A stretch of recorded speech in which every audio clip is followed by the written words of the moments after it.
Cool. All right, we're going to get to our next caller. He's called a few times before. Guacamole Kid from Illinois wants to talk about out-of-body experiences and the timeline of our history. So, GK, you are on with Jim and Ethan. How are you? Hi, I'm good. How are you guys doing tonight? Doing good, thank you. Yep, doing good. What did you want to talk about specifically? Well, I'll start with the out-of-body experience thing that I was talking to you about a couple weeks ago. Okay. Are you talking about a specific event or out-of-body experiences in general? Yeah. Well, remember I kind of gave you a procedure how to do it, and you said you're going to try it and this and that. But I just wanted to let you know that, well, I actually, the next couple of nights, I was like, well, I'm going to see if I can't get in that state of mind again, and I couldn't reproduce it. I couldn't get myself to get to where I achieved that state of mind. Although I tried, and I just couldn't, whatever reason. For the people listening and real quick, for the people listening and my co-host, could you please reiterate the steps you were referring to, just so everyone is on the same page? Well, what it was is that in your mind's eye, in a very relaxed state, very relaxed, restful state, kind of, where you're almost getting ready to fall asleep, but you're still awake. You go through a step of a procedure where in your mind's eye, you go to somewhere in your house, perform some kind of task, and then repeat that process over and over again. And then eventually it will lead you to this vibrational level to where you can actually have what is called an out-of-body experience. But a lot of people equate that same sensation or vibrational level to what they call night terrors or sleep paralysis, where they say they see, shadow people or whatever, because you're at a different vibrational physical state, basically. But I wanted to tell you, I tried to do it and I couldn't reproduce it. You know what I mean? So, but if I could tell you a little bit about some of the circumstances leading up to when I did that, it might be helpful, because it kind of ties in a little bit with what you guys were talking about. Sure. So before we proceed, Jim, do you have any clarifying questions? Yeah. When you say vibration, what do you mean?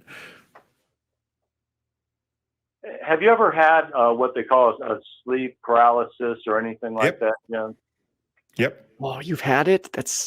I haven't, and it scares me. That where your body tenses up and it's real kind of scary, frightening type of feeling? It wasn't frightening. It was just really, really weird that I could not move, and yet I was mentally, as far as I could tell, awake. And there's a cat dancing around my feet, and I don't own a cat, and I don't own a cat, and have never owned a cat. So, yeah. Yeah, and I would say that you reached your vibrational level was in the same, the same frequency, whatever you want to call it, as it out-of-body experience takes place in. So when people have these where you can't move your body, that's sleep paralysis is a normal, well understood phenomenon. So I don't know what you mean by different state. Well, the state of being that you are within this very well recognized physical phenomenon is actually a vibrational change in your. What does vibrational change mean? What does that mean? What's vibrating? Well, there's some pitches that we can hear and some that we can't, right? I mean, are we going to get caught in the weeds in this? Because I just wanted to say, before that I tried to do it again and I couldn't reproduce it. But the reality, what happened, what it is when you're in that state of mind, whatever you want to call it, vibrational state, it doesn't matter what you call it. Whatever state of mind you're in at that moment. The state of mind I am is partially awake and partially asleep. I have out-of-body experience. What? The state of mind that I'm in is partially awake and partially asleep. I have not fully woken up yet. Yeah. That's the state I'm in.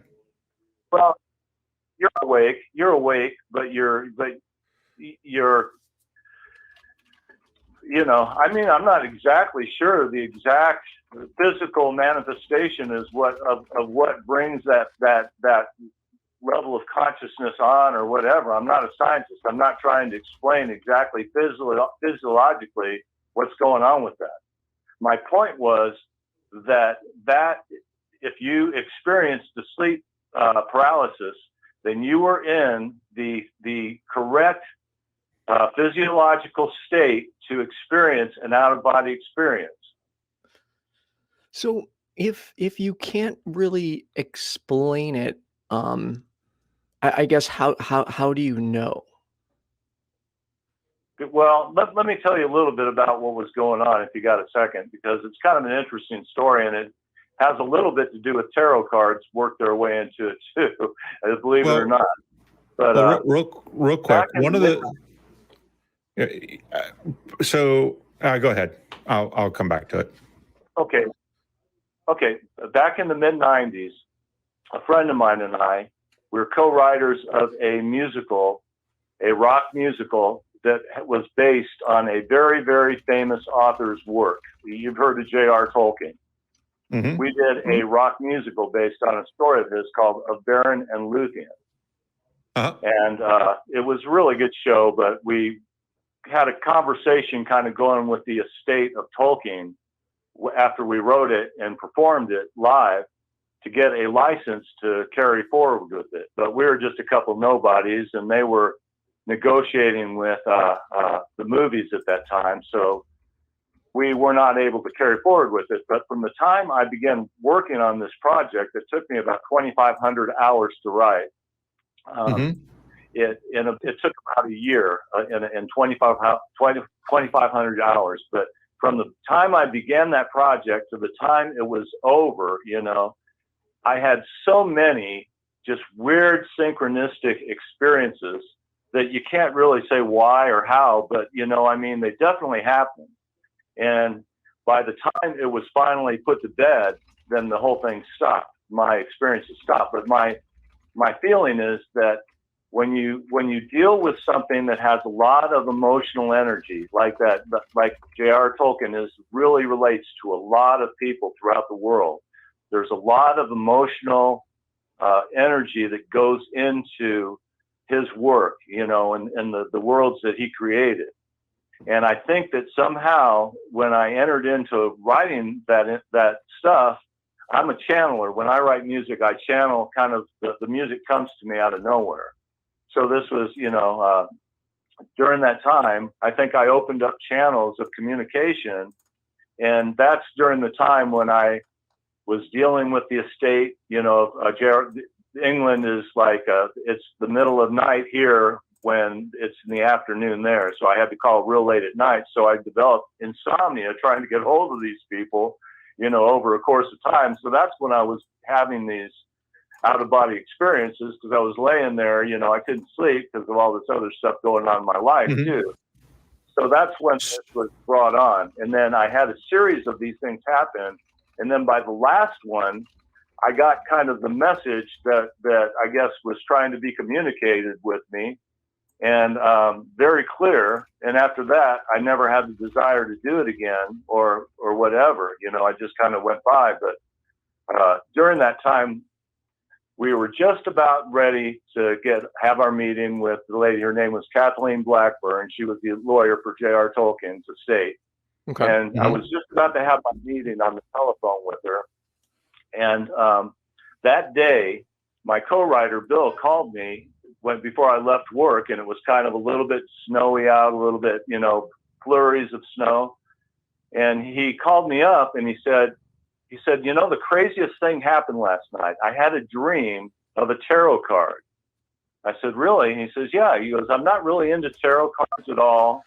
I'm not, I've never really studied them, but I had this really vivid dream. And it was the Nine of Pentacles. And the Nine of Pentacles, I think it's the nine, but it has a king or a powerful figure sitting on a throne. And the message of that card supposedly is a person of power is about to come into your life. So I was like, wow, that's kind of interesting, because we're supposed to have our call with Kaitlyn tonight, So all right. he just calls, tells me this. So he hangs up, and I'm, right before I left for work every day, my guy, the friend next to me, he had a Chicago Tribune, and I would read it, for 5 minutes before I left. And after I hung up with him, I picked up the paper and opened up the entertainment section of that paper. And I swear to God, there was a half-page size picture of not the 9 of Pentacles, but the 10 of Pentacles. And I mean, I'm talking half a page big of the 10 of Pentacles. And I just got done talking to him 1 second ago, hung up, picked up the paper, opened it. There it was. And, the 10 of Pentacles is two beggars outside of a church window. And it looks real warm and inviting inside the church, but outside it's snowing and these two beggars can't go in. So it was like, we're not going to get to go into their world was the message I got. Right. A couple of things right off. Do you know what one of the other experiences are of sleep paralysis by chance? One of the most common, I want to call it side effect, call it a co-effect. Well, what's a co-effect? Sorry, real quick, GK. What's a co-effect? Well, in this case, it's something that's happening while the sleep paralysis is happening. And it's hallucinations, audio, visual hallucinations that often result in fear are a common, again, I don't want to call it side effect because it's happening while it's going on. But it's one of an effect that also happens during sleep paralysis. So how do you know your out-of-body experiences aren't actually just hallucinations? Well, have you ever heard somebody describe a near-death experience when they go above the hospital and they look down and they can see the roof or they can see the people and look down on them and stuff? And that's easily, and I was going to say, when I was in college, I experienced a lot of sleep paralysis because I'd be partying all night, I'd be tired out, I'd be drinking, and I'd take a nap. Well, you're leading on to my next set of questions. Yeah, you're leading on to my next set of questions, which are, we know what triggers sleep paralysis. Narcolepsy can do it. It may also run in families, so there may be a genetic component, although we're not certain of that yet. But also sleep deprivation, psychological stress, and abnormal sleep cycles will all cause sleep paralysis. So it sounds to me like that while you're writing this Tolkien thing, you're under a lot of psychological stress. You're completely focused on it. You admitted to sleep deprivation and abnormal sleep cycles, and we have hallucinations. Why isn't those physical things the best and the best explanation for what you've experienced? Well, the thing about it is, Jim, is I agree. That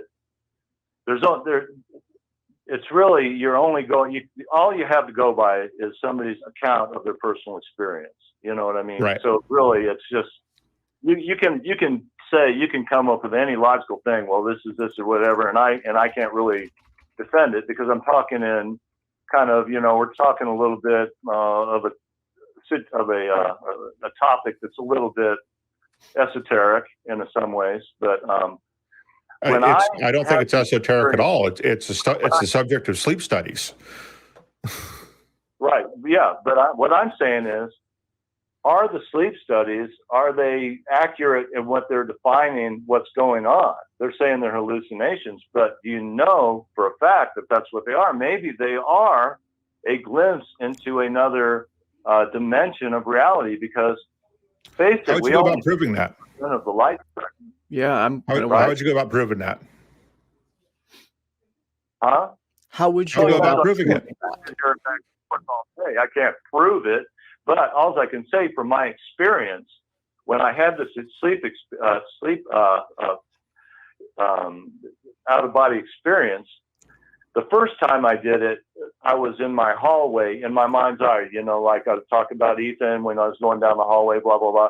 So the first time I did it, I was headed down the hallway when I finally broke into that state, whatever you want to call it. And then I left what I felt like I left my physical body and entered kind of a different dimensional realm. And at that time, I went out my front door, right through the front door, like if you were a cruise missile going that fast. That's how it feels. That's how fast because you don't have any restraint. I kind of want to jump back to Jim's question, GK, and that is, how could we go about proving this? Well, I don't know if you can. Like I said, I tried to reproduce it and I couldn't. Well, but shouldn't we withhold belief in something until we have sufficient evidence? On my last out-of-body experience, can you answer Jim's question? No, GK, can you answer Jim's question, please? Just so I can kind of get this out on the table. We don't need a third story. Can you please answer Jim's question? I'm trying to, but I need to get at it a little bit roundabout way. It's a yes or no question. I don't know how you get more. I don't know why it has to be a roundabout. Shouldn't we withhold belief until we have sufficient evidence? If you're just looking to say you're right, you're wrong, but we're talking about we're just talking about a topic here. We're not trying to make the definite decision whether that this is real or not. I'm just telling you my experience. So I don't know. Right. I mean, you can believe me or not, but I'm just saying that I did it maybe 5 times, and each time I got a little bit more aware of my surroundings. You can tell when you're experiencing something for real and when you're not, because I've hallucinated before. I know what hallucinating is like, but I know what reality is like. And what I was experiencing was reality. And my reality, the first couple times, I was so just freaked out that I didn't notice a lot, except for I did notice when I went above where my condo was and I looked down on it, I could see the roof, I could see the swimming pool next to the building, like I was just up in a drone up there or something, looking down on it. So, I mean, it's got certain elements that you don't have in dreams or hallucinations. How important, GK, is truth to you? What's that? How important is truth to you? Truth is everything to me. So, are you open to the possibility that you could be wrong here? Like, are you? I'm not sure where you're at. Like, are you convinced that there are these other dimensions and the things you're seeing are definitely like you're having out of body experiences, or are you open to the possibility that this could just be your mind creating this? There's always a possibility. Sure. Are you familiar with the mathematician John Nash? What's that? I am not. Are you familiar with the mathematician John Nash? He was the subject of a beautiful. Yeah, he's the subject of the movie A Beautiful Mind. Yeah. If you can always tell what is a hallucination and what isn't, why couldn't John Nash and other people with his condition not tell that the people they're talking to don't exist? You say they don't exist. I'm saying that maybe they do exist and you're not tuned in the right frequency to see them. What does frequency mean? Frequency, well, I mean, say for example, what we see in our daily lives, our eyes see 2% of the light spectrum. 2%. Yes, and we can detect the rest of it with sensors. There is stuff going on that we don't see, right? Right, but we can detect the other 98% of the visual. But we can detect the other 90% of the electromagnetic spectrum with sensors. Just because we can't see it doesn't mean we can't detect it. Sorry, GK, we got to do a little bit better job of not talking over each other. Jim, could you? What did you say again? Basically, the 98%. Yeah, just because we can't see it doesn't mean we can't detect it. Right. So why, I guess, jump to it being something supernatural, GK? Like, why not come up with something we could test a little bit better? My last experience with it, the last time I did it, I was flying through the sky, through this gray world, and I saw a canyon in front of me, like the Grand Canyon is what it looked like to me. and there was somebody in the distance standing on the edge of the Grand Canyon, and it looked like in a black kind of a woolen type of overcoat. You'd see somebody, maybe a professor wear, you know, in England or something. That's what it looked like to me. And I came up on this person standing on this cliff, and I was kind of coming around, and he started turning his face toward me. And right before I could see his face, he turned his back on me. And then I came out of my thing. And then my message, the message I got was that, hey, you're not going to be able to do your project, and use my name, get over it and move on, you know? And I mean, that was the message I got. But Right. also, We because do, there was all these GK, we do have to a wrap couple up of in Yeah. GK. We do have, series of GK? different experiences. we do have What? to wrap up in just a moment. So I want to get to Okay. Jim again one more time. Did you have any other questions or things you No, wanted? I'm good. All right. Well, GK, thank you for taking the time to call in today, and I hope you enjoy the rest of your day. That's it. Bye. All right.